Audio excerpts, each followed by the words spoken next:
हम बात कर लेते हैं जी, हो क्या रहा है वफाक में। काफ़ी हैपनिंग चल रही है और वज़ीर आज़म शहबाज शरीफ से पीपल्स पार्टी के सीनियर रहनुमाओं की मुलाकात, और गुज़िश्ता रोज़ ये मुलाकात हुई कहाँ? स्पीकर अयाज सादिक की रिहाइशगाह पर ये मुलाकात हुई है। अच्छा जी। और यहाँ पर तमाम जो अरकान थे उन्होंने बैठकर मुल्क की सियासी सूरत हाल पर तबादला ख्याल किया।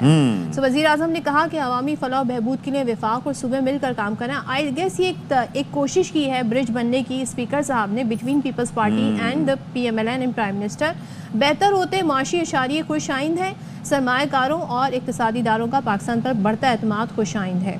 अच्छा, एक चीज़ और हमने देखी, नादिर गबोल हैं पीपल्स पार्टी के, वो ARY न्यूज़ से गुफ्तगू कर रहे थे, उन्होंने काफ़ी तनकीद की है वज़ीर आज़म पर। और कहते हैं जी सिंध से कैनाल निकाले गए तो वफाकी हुकूमत से अलग हो जाएंगे, सिंध का पानी पर डाका डालने की इजाज़त नहीं दी जाएगी। अच्छा, इससे आगे की बात भी सुने कि बिलावल भुट्टो ने वाजे कर दिया कि वज़ीर आज़म के खिलाफ अदम एतमाद की तहरीक पेश की जाएगी, फिर ये हुकूमत नहीं रहेगी, PTI हुकूमत को भी हमने गिराया था। तो ये बड़ा कुछ हो रहा है जी सिलसिला। तो इस पर बात कर लेते हैं जी। मुस्लिम लीग नून के रहनुमा सेनेटर अफनानुल्लाह साहब हमारे साथ मौजूद हैं। बहुत शुक्रिया सेनेटर साहब, आपने हमारे लिए वक्त निकाला। भाई, ये ताल्लुकात बेहतर हैं दोनों जमातों के दरमियान, ये एक ब्रिज करने की कोशिश तो की है, लेकिन क्या डिस्कशन हुई और पीपल्स पार्टी के मुतालबात और खदशात क्या अभी भी बरकरार हैं? जी बिस्मिल्लाह रहमान रहीम। देखें, पीपल्स पार्टी हमारी कोalition पार्टनर है और जो हुकूमत है वो उनके वोट से ही बनी है। और हाल ही हुकूमत ने बहुत सारी अहम जो अपॉइंटमेंट्स हुई हैं, president of Pakistan, chairman senate और गवर्नर्स और बहुत सारी अपॉइंटमेंट जो है वो हमने जो है पीपल्स पार्टी की हेल्प की है। और उन्होंने हमारी भी, ये कहते हैं, बहुत सारी जगहों के ऊपर जो है वो रेसिप्रोकेट किया है। तो एक कोalition गवर्नमेंट है, उसके रिलेशन गवर्नमेंट के अंदर जो है वो ताल्लुकात ऊपर नीचे होते रहते हैं, क्योंकि ज़रा बहुत डाइवर्स किस्म के ग्रुप्स हैं, उनके डाइवर्स इंटरेस्ट होते हैं, तो वो आगे पीछे होते रहते हैं। लेकिन बाय एंड लार्ज मैं समझता हूँ कि हमारी ये कोalition चल रही है और आगे भी चलेगी। लेकिन अगर आप स्पेसिफिक हमें कुछ बता सकें, क्योंकि ज़ाहिर है बड़ा रेयर होता है कि स्पीकर साहब के घर पे मुलाकात हो, वज़ीर आज़म भी वहाँ पहुँचे और फिर पीपल्स पार्टी काफ़ी दिनों से खदशात का इज़हार भी कर रही थी, तो ख़ास तौर पे किन उमूर पर बातचीत हुई जो पार्टी वर्सेस पार्टी मामलात हैं? देखें, एक तो जो इशू है वो जो दरिया सिंध में कनाले बनाने वाला जो इशू है उसके ऊपर है। फिर पंजाब के अंदर जो है वो कुछ ख्वाहिशात हैं पीपल्स पार्टी की कि मामलात उनकी ख्वाहिश के मुताबिक चलाए जाएँ, अपॉइंटमेंट्स वगैरह उनकी ख्वाहिश के मुताबिक की जाए। और इसके अलावा और मामलात गवर्नेंस से रिलेटेड हैं जिसके अंदर उनकी अपनी जो है वो से है। तो ये कुछ हैं एरियाज़ जिसके ऊपर पीपल्स पार्टी के जो है वो कंसर्न्स हैं, और हमारी पूरी कोशिश है कि पीपल्स पार्टी के जो कंसर्न्स हैं हम उनको एड्रेस करें और उनको हम साथ लेकर चलें। अच्छा, तर्जुमान है सिंध के नादिर गबोल, तो वो बेसिकली ये कह रहे हैं कि अगर दरियाए सिंध से कैनाल निकाले गए तो हम तो हुकूमत से अलग हो जाएंगे। तो ये तो बड़ा थ्रेटनिंग है एक, और बड़ा परेशान कुन होगा वफाकी हुकूमत के लिए, नून लीग के लिए।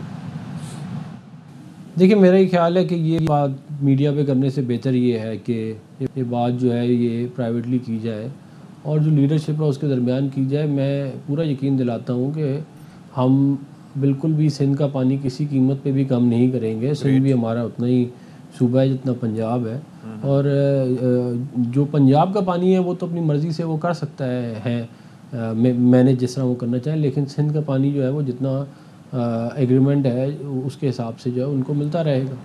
लेकिन अफनान साहब, बात सिर्फ ये नहीं है कि ऐसा वक्त जब अपोजिशन जमातें सोच रही हैं कि हम सड़कों पर आ जाएं, PTI की मैं बात करें, फिर वही सोच रहे हैं हम अलाइंस भी बना लें। ऐसे में जब नादिर गबोल साहब पीपल्स पार्टी के ये कहते हैं कि हम वज़ीर आज़म के ख़िलाफ़ तहरीक अदम अदमाद अगर पेश की जाएगी तो कर भी सकते हैं और हमने PTI को भेजा भी है, तो क्या ऐसा मुमकिन है? देखिए, मैं नहीं समझता कि अदम एतमाद की तहरीक जो है वो पीपल्स पार्टी हमारे ख़िलाफ़ लेके आएगी, क्योंकि इस पूरे निज़ाम के अंदर एक बहुत बड़ी बेनिफिशरी जो है, अगर हम बेनिफिशरी हैं तो दूसरी बड़ी बेनिफिशरी पार्टी पीपल्स पार्टी है। और हमने जो बहुत सारी जगहों पे इनको इसी बात पे सपोर्ट किया था, बहुत सारे इलेक्शनों में, बहुत सारे ओहदों पे, कि ये हमें भी सपोर्ट करेंगे। अब अगर वो ये कहते हैं कि जी हम लेके आएंगे, तो फिर तो हमारे लोग पार्टी में जो है वो कहेंगे कि फिर सदर के ख़िलाफ़ भी इम्पीचमेंट करो। तो ये तो एक सिलसिला चल पड़ेगा जिसकी वजह से दोनों पार्टियों को मेरा ख्याल है बहुत ज़्यादा नुकसान होगा। और बेहतर ये है कि मामलात अफ़ाम व तफ़हीम से हल कर लिए जाएँ और मामलात को इतनी इंतहाओं पे ना लेके जाया जाए। अच्छा जी, अफनान साहब, अब ज़रा ये बताएं कि पीटीआई की अगर हम बात करें तो उनसे मुज़ाकरात पर बात तो नहीं बनी। एज ऑफ नाउ एक तो स्टेटस क्या है, और दूसरा अब आइंदा की हिकमत अमली क्या होगी गवर्नमेंट की?